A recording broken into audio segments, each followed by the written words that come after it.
બંધ છે, બંધ પડી ગયો કે જાણે દરિયાને સાતા હોય ને એમ તોફાન મોડું પડી ગયું.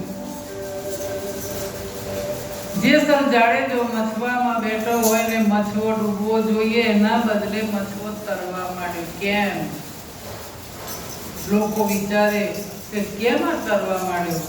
કે જો ભાઈ જેસલની પાસે એક તિલકધારી બાઈ બેઠી છે, એના ડોકમાં તુલસીની માળા છે, કદાચ એના પુણ્યથી જ આપવાની હશે. બધા બોલી ઉઠ્યા. એમાં જ આ માતાજીના તપ પુણ્ય તૂફાન મટ્યું છે. અને મુસાફરોના શબ્દો સાંભળ્યા કર્યા ને તોરણ બોલ્યા, જાડેજા અંતરમાં પીડા થાય છે ને? હા સતી, મારો માયલો પડી રહ્યો છે, જાણે પાપ મારા સામે આવીને ઊભો રહ્યો છે. જાડેજા જરાક વેગળો છે. આ સતીથી ખસ તો હમણાં તને ખબર પડી જાય. આ તો સતીની જોડે બેઠો છે ને એટલે શેર તું આગો જા જો. પછી જાડેજો કે હવે પાપના કામો કરીશ? સોરલ પૂછે છે. ના સતી, પાપ કર્મો કરવાનો વિચાર પણ હવે હું નહીં કરું. તો હવે ઉભરી ગયો સમજ. બસ ઉગાડીને મને હવે સંસારમાં તારો સાચો સાધુ તને સાચો સાધુ બનાવો છે. બસ કચ્છમાં અંજાર આવ્યા, બજારમાંથી જેસલ તોરણ લઈને આવાસે લઈ ગયા.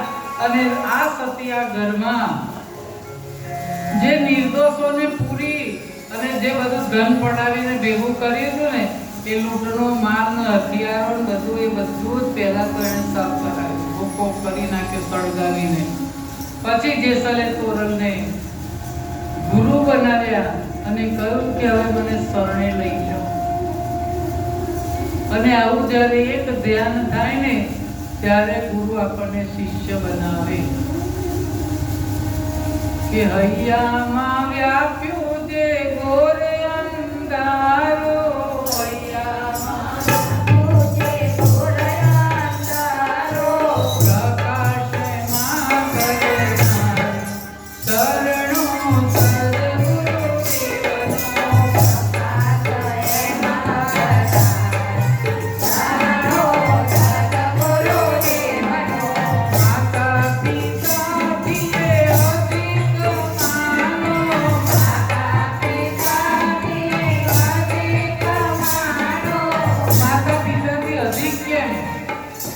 માતા પિતા આપણને જન્મ આપે, પછી આપણું ભરણ પોષણ કરે, મોટા કરે, પછી મોટા થઈ એટલે માયામાં નાખી દે, પરણાવી દે એટલે છૂટા થઈ ગયા મા બાપ.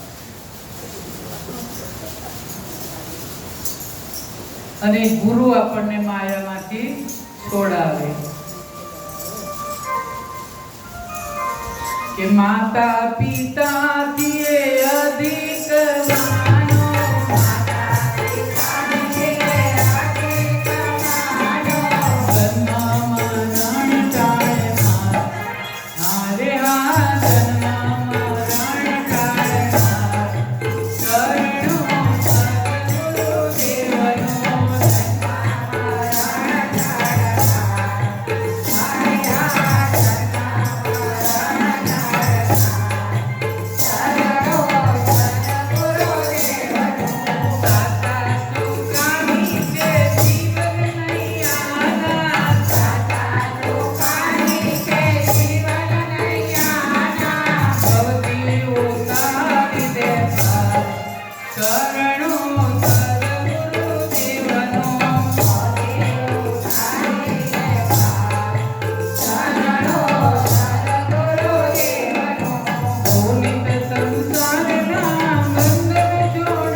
સદગુરુ